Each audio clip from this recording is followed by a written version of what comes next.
I was actually at breakfast with a parishioner when the Catholic Schools office emailed everybody on that Friday saying that Monday we weren't going to be in school. So I was just very surprised. And then when the school closed, and then I think it was the next day that the Archdiocese said that the parishes would close. I had a wedding that day, so I got the last wedding in that was planned since the pandemic.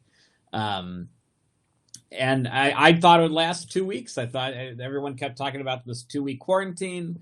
So I thought 2 weeks, we'll be done, we'll be back. And it just did not look like 2 weeks was going to be a thing. It just kept going and going and going. So I just felt like every day was just a new surprise. And I was just always feeling just shocked.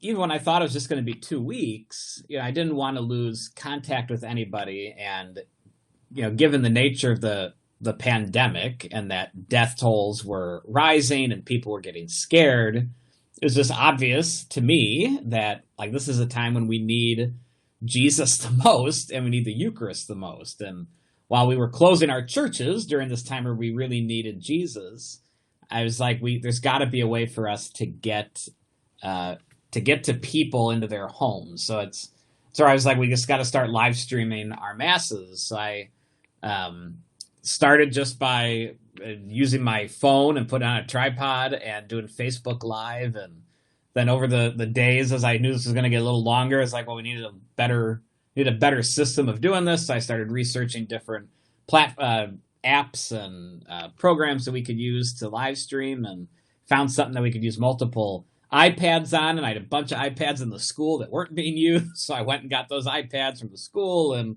luckily, I had these 4 seminarians from Mundelein that came to stay with me during the pandemic. One of them is a son of our parish, Martin Nyberg. He's from St. Ed's.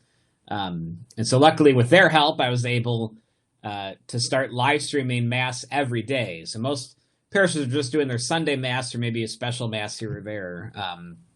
But I wanted people to still feel like they could come to St. Ed's, even virtually, to continue to receive from the Lord through the Mass and readings and scriptures, so they can continue to receive from Him grace to help them get through this pandemic. So that was kind of my driving force, was like, this is the time where we need Jesus more than ever.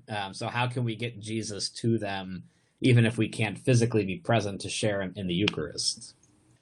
We're very fortunate here at St. Edward that we have 3 priests. We have 2 retired priests in residence, and then myself. And while our 2 retired priests are awesome, it was great having guys a little closer to my age in the house. So I had Martin Nyberg, who's the son of St. Edward. He's from our parish. We had Tim Berryhill, Juan Vargas, who actually stayed with us through the summer, and Tom Leah, who's not a seminarian anymore, but he was a seminary at the time. And so the 4 guys being here, and we had a prayer schedule. We were praying every day before they had class and having Mass in the afternoon. It was nice being able to kind of change that schedule. I'm not a morning person, so that I got to have morning prayer with the guys at 9 a.m. and we had Mass at 2 p.m. when they had their lunch break. That was actually kind of nice for me, being more of a night owl instead of a morning person.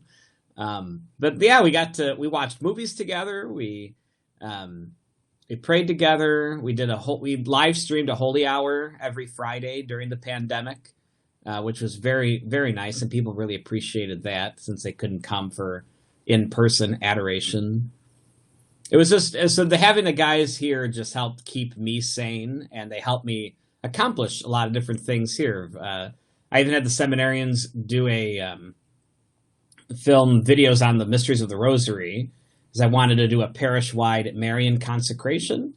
And so we had 4 weeks of preparation time for the parishioners. And so each week, one guy did a whole week, and he covered each mystery of the Rosary in that week. So they were a big help there, and hopefully it'll help boost vocations in the future. The silver lining of the pandemic, the church tends to be the last one to jump on bandwagons. But this time, I think we really led the way in bringing our spiritual life onto the internet. Besides Bishop Barron, parishes really weren't taking advantage of social media and all the different things that we can do on the internet to evangelize and to help catechize our own people, and not even the evangelization, the catechesis, but also just to help continue people on their spiritual journeys, right? I think most parishes saw the internet as a way of getting new people, and it certainly is, but it's also a tool to help those we already have to stay engaged and to continue to move forward in their spiritual lives. And so this time of not seeing people in person, it forced many of us to get onto the internet. I was already using the internet in my own ministry and our parish ministries here, but I got to do more, right? I always wanted to live stream at least our Sunday masses. Now I'm live streaming every day, and we have a ministry now here at our parish of a live stream ministry. I'm actually training some of them tonight. We got a new camera system, which is pretty cool. But then to do these Meet the Parishioner interviews that I started on our parish YouTube page, the Marian consecration on YouTube, just doing some fun videos to get people to laugh and not think about the anxieties that this whole thing can bring on. Is just another way for us to reach people and to continue to walk with people on their faith journey. And so that was the greatest opportunity and the silver lining of the pandemic. We're definitely going to continue to live stream all of our liturgies I don't see us going back to not doing it. And it's another way of evangelization. Now we're live streaming everything. So if people can't leave their homes, we're live streaming our religious education program. So we do family faith formation. We teach parents how to homeschool the faith to their kids. We've started live streaming those parent sessions where we help teach parents how to teach their kids. We're in Renew My Church right now for the Archdiocese of Chicago. And so we're going to be live streaming all of our Renew My Church meetings so that people can participate who may not be able to come and be with us in person. So I do see this changing the way that we do ministry. I'm still meeting with couples on Zoom, not necessarily because they're afraid to be in person, but because they're on vacation somewhere or they went to go visit their parents downstate and they didn't want to change our meeting date. So we're just meeting on Zoom because they're not in the city. So it's just changing the way that we've done ministry altogether. And I don't see that changing at all. What I love most is on Sundays. It doesn't really happen for our weekday masses, but on Sundays when we have the majority of our viewers watching Mass, watching the comment section on YouTube as we're celebrating Mass is beautiful. As we have our parishioners who are watching, they'll chime in and they'll say, the Smith family is here. We're praying for you. Even though we don't do the sign of peace physically anymore, when it comes to that point of the Mass, everybody types in, peace be with you. When we get to the prayer of the faithful, people are typing in their own family members that they want others to pray for. And then you see in the comment section, other people saying, we'll pray for you and we'll pray for that person. That's probably the most beautiful thing and the best compliment for all of our new internet ministries is seeing people really engage with it and really use it as a mode to deepen their spiritual life and to help them pray and be connected to our parish community. Well, definitely the lockdown, the quarantine was difficult because I'm a bit of a social butterfly. So to not be able to leave the house to go to a restaurant to meet with some friends or to go to my friend's house. One of my best friends had a baby in early March. And so I got to go to the hospital and see her and to hold her and to celebrate with my two friends. But then I didn't see them until June. Because after they brought the baby home, everything went into lockdown, and they obviously had to be a lot more careful than most with a baby. So that was hard, not seeing people and being able to get out of the house. I remember the first time I went to a restaurant, that was just awesome. I didn't realize how much I missed sitting in a restaurant and having someone bring me a fountain of Diet Coke. Because Diet Coke from the fountain tastes a lot different than Diet Coke from the can. So I was all kinds of grace. Definitely the importance of a prayer routine. That that was something that stuck out to me, especially when the seminarians moved in. Because when they moved in, I was happy to have them and have more guys in the house, and especially guys my age. But I was thinking, like, what should we be doing here to help them continue in their formation? And a prayer schedule, like, immediately came to mind. And that helped me too, because in parish life, with all the different things from meetings at random times to masses and hospital calls, it's hard. It's easy to set a prayer schedule, but it's hard to keep it because anything can pop up at any minute. But since there was nowhere for me to go and no meetings to have, it was great to have a set prayer schedule that we were going to gather for morning prayer at 10 a.m. on these days. We're going to have mass together at 2. We're going to have evening prayer after dinner, night prayer. If we were hanging out watching a movie, we'll just have night prayer after we're done with our movie.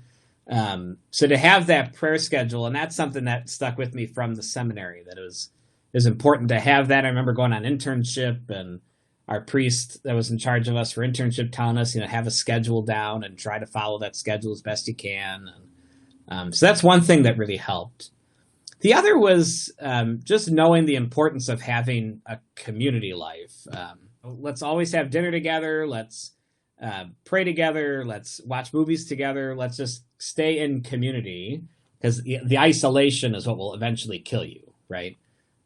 So it's that sense of community, and that needing a prayer schedule from Mundelein is what helped me through the pandemic. Definitely the new things we've been able to do in the parish are very fruitful. Getting to build those relationships with those seminarians, and even the guys I live in the same house with, while we've lived together for 4 years, we've gotten a bit closer in these recent weeks. So that's been a fruit. Also, just seeing how people have adapted their lives and their lifestyles. When I first moved into my neighborhood here at St. Ed's, you saw kids out riding their bikes and playing, but you didn't always see, like, families together, right? It was mostly a group of kids were together, a group of adults were sitting outside of someone's house chatting. But through the lockdown, since they could only be with their families and their households, like, seeing moms and dads and their kids walking through the neighborhood or riding their bikes together, I think that's very fruitful. The families are having dinners together is very fruitful. That sports have been canceled, and so now kids are going home after school and staying home and continuing to be with their families. I think that's a huge fruit of this whole pandemic.